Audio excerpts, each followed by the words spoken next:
से कुछ शोको सुना दो मंडली स्टार।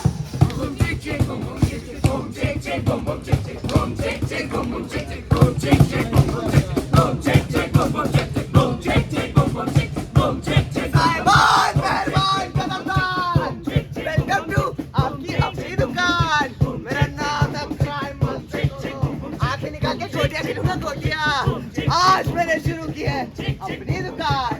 इन्वेस्टमेंट थोड़ा हाई है लेकिन प्रॉफिट माइलेज रहेगा बॉस। आइए आपको दिखाता हूँ मेरे डिस्ट्रीब्यूशन यूनिटों के 3 चैनल।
गौर फरमाइए हुजूर, ऐसा ताजा लजीज माल आपने आज तक नहीं चखा होगा।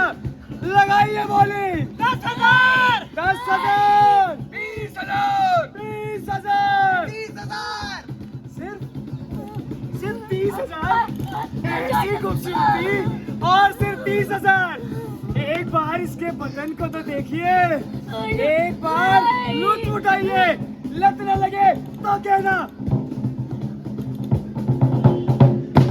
शौक के तरह से खाओ वेदना न भर सके, गुजर चुकी है जिंदगी जीने की इनकी रंगई।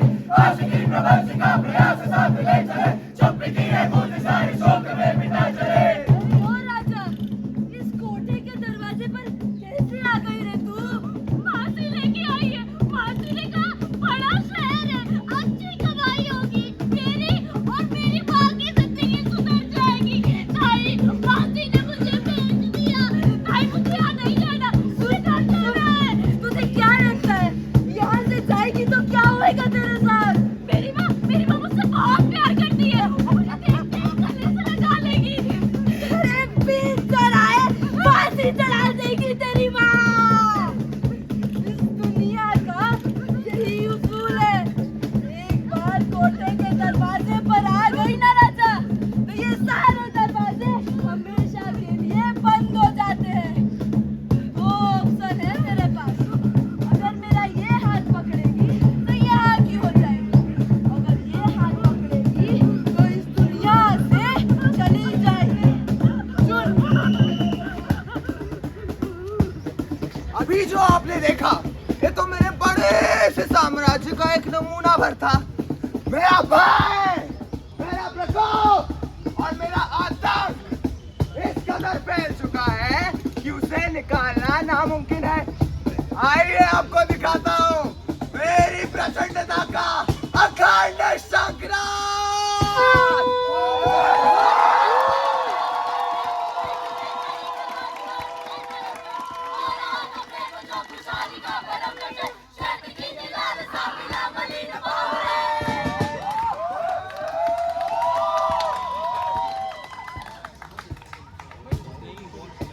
प्रलय, जो कभी एक मददगार का मुखौटा पहने आपके सामने आ जाए तो कभी एक मद में चूर दानव पे सवार आए और कभी मानवता को इस कदर ललकारे जैसे मानो सारी दुनिया इसी के इशारे पर नाचती हो।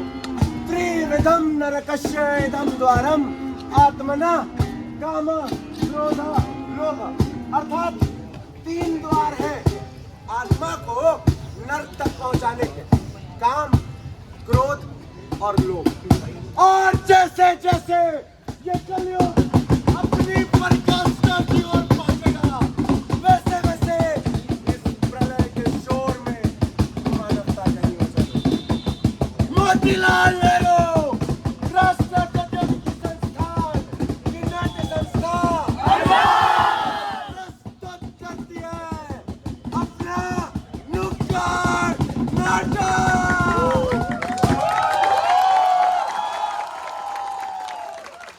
तस्करी एक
No more your turn. Now my turn.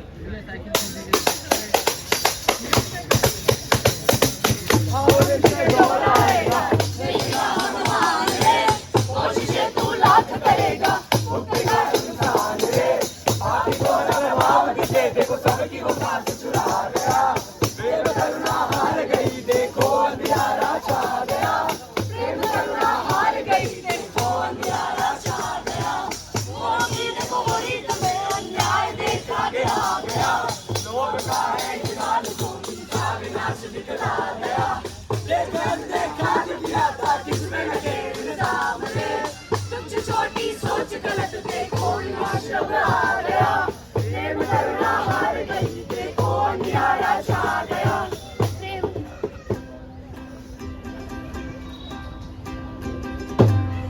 त्राहिमाम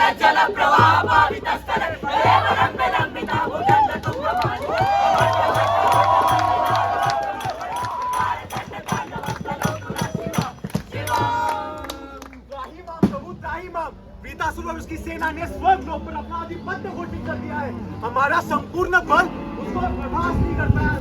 Mahadev कोई रास्ता दिखाइए, महादेव कोई रास्ता दिखाइए। देवराज, आपकी इस समस्या का निवारण सृष्टि के रचयिता ब्रह्मदेव ही कर सकते हैं। आप उनके पास जाइए, वो आपकी मदद तो करेंगे। आज्ञा महादेव।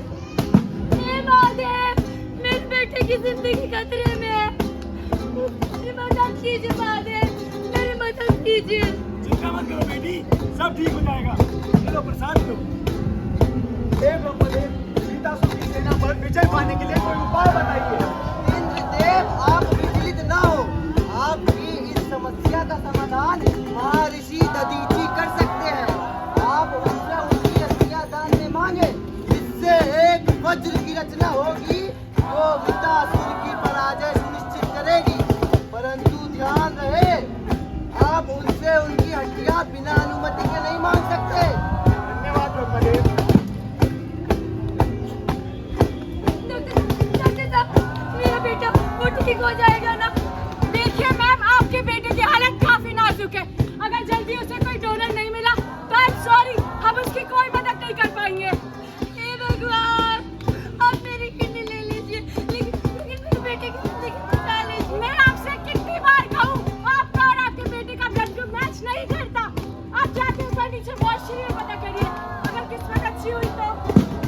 हे ऋषिवर, देवराज, आपका यह दुस्साहस, आपने मेरी तप को भंग करने के लिए तुच्छ हथकंडों का सहारा लिया, अप्सराओं को भेजा और ना जाने क्या क्या किया। मैं आपको कदापि क्षमा नहीं करता, परंतु भाई साहब, मुझे आपसे एक मदद चाहिए। मेरे बेटे की हालत बहुत खराब है। मुझे जल्द से जल्द किडनी की जरूरत है, और सिर्फ आपके बेटे का ब्लड ग्रुप उसमें अरे क्या कह जा रहे हो तुम? बस 18 साल का तो था मेरा बेटा। मैंने अपने जीवन की सारी पूंजी लगा दी उसके भविष्य के लिए, लेकिन फिर भी वो मुझे छोड़ के चला गया। इस जन कल्याण के लिए और इंद्रलोक की रक्षा के लिए मैं अभी समाधि लेने को तैयार हूँ। मेरी हड्डियों से जिस वज्र की रचना होगी, उस वज्र का इस्तेमाल कर आप विकटासुर को पराजित कर पाएंगे। उसे पराजित करने हेतु मैं अपनी हड्डियां दान करने को तैयार हूँ। एक बच्चे को खोने का दर्द तो आप समझ सकते हैं ना भाई साहब। मैं जिंदगी भर आपके साथ। अरे तब क्यों नहीं समझते? अगर मैंने उसका अंगदान कर दिया तो उसके अस्थि विसर्जन के बाद भी उसकी आत्मा को शांति नहीं मिलेगी। अब तो मेरा बेटा भी मेरे पास नहीं है, अब तो उसकी आत्मा को शांति लेने दो। अब तो मुझे शांति लेने दो।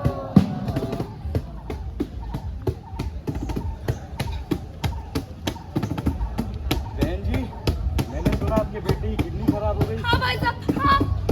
मैं आपको ऐसे दुखी नहीं देख सकता। मैं एक वेलफेयर ऑर्गेनाइजेशन का नंबर जानता हूँ।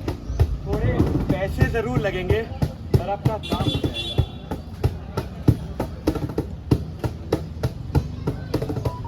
अब वेद लुप्त कर, मैं देव बनना चाहता हूँ। अंधियारे पे सवार मैं शुद्ध होना चाहता हूँ। मैं नहीं गजमुख कि मेरे दम को तुम मार दो। अब मुखौटा फरिश्ते का मेरे साथी पहनते हैं। आ रहा है देखो, साथी मानव को ललकार। भाई साहब, मुझे आपका नंबर हॉस्पिटल से मिला था। जी मैडम, बताइए क्या प्रॉब्लम है? मुझे अपने बेटे के लिए किडनी चाहिए, उसका ब्लड ग्रुप बी पॉजिटिव है। अरे आप टेंशन मत लीजिए, वो इंतजाम हम कर देंगे। बस कुछ 60 लाख रुपए लगेंगे। हाँ, उसके लिए मैं हर कीमत दूंगी। आज एक नया मुर्गे का ऑर्डर है, हलाल करने के लिए निकालो। याओ सिंह दीदार, हर किसी ने एक बात ही कही, मृत्यु का ये हाल हो या तारी का शिकार हो, बात के आगोश में जिंदगी। आपको पता है हमारे यहाँ मुर्गे कैसे काटे जाते हैं? पहले काटा जाता है उसका पैर, की दीवार पर एक शब्द वक्त ने लिखा दिया, बहुत सारे प्रमाण थे, शब्द ने बिगाड़ दे, वक्त ने मगर उसे मिटा दिया। फिर लगाया जाता है ऊपर से नीचे चीरा, रोमन, और आखिर में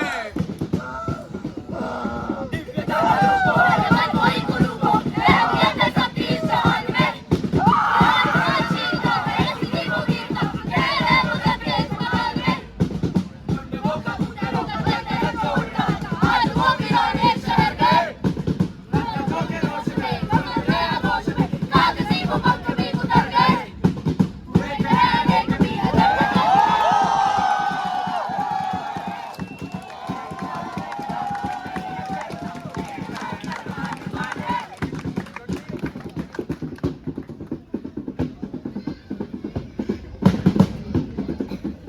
अभी आपने देखा कि कैसे एक अंधविश्वास कि अंगदान ना करने से, अस्थियां प्रदान ना करने से मानवीय आत्मा को शांति नहीं मिलती। वहीं दूसरी ओर हमने देखा कि कैसे महर्षि दधीची ने संसार का उद्धार करने के लिए और वज्र बनाने के लिए अपनी हड्डियों का दान कर दिया।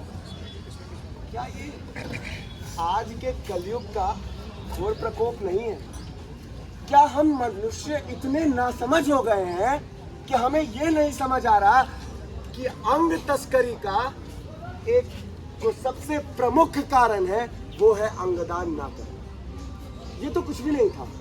अभी हम देखेंगे कि इस कलयुग की परिकाष्ठा पर मानवता किस कदर गिर चुकी है। तो आइए देखते हैं एक झलक।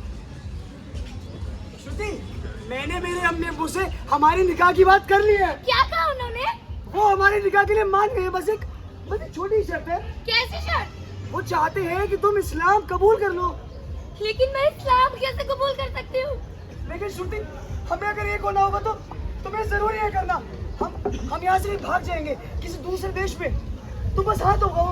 ठीक है, अपने प्यार के लिए मैं एक आखिरी कोशिश जरूर करूंगी।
जानती हो कि तुम मेरे बच्चे की माँ बनने वाली हो।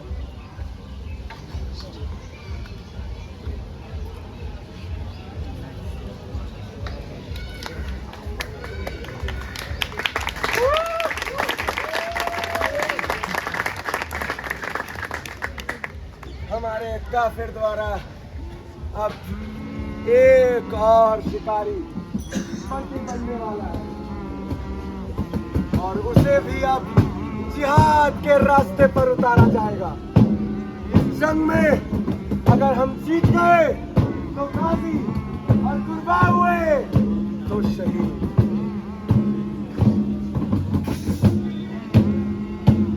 सुभान अल्लाह, क्या हुस्न है।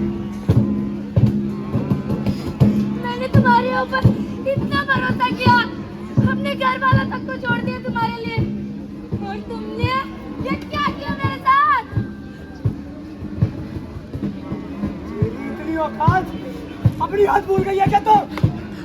आज मैं तुझे दिखाऊंगा कि मैं किस हद तक जा सकता हूँ। चल।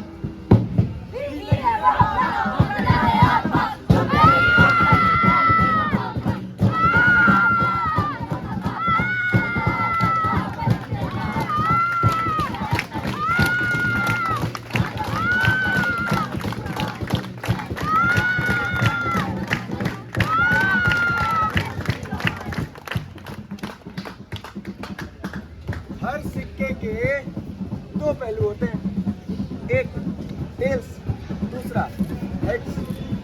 उसी तरह पहला पहलू है समस्या और दूसरा पहलू समाधान।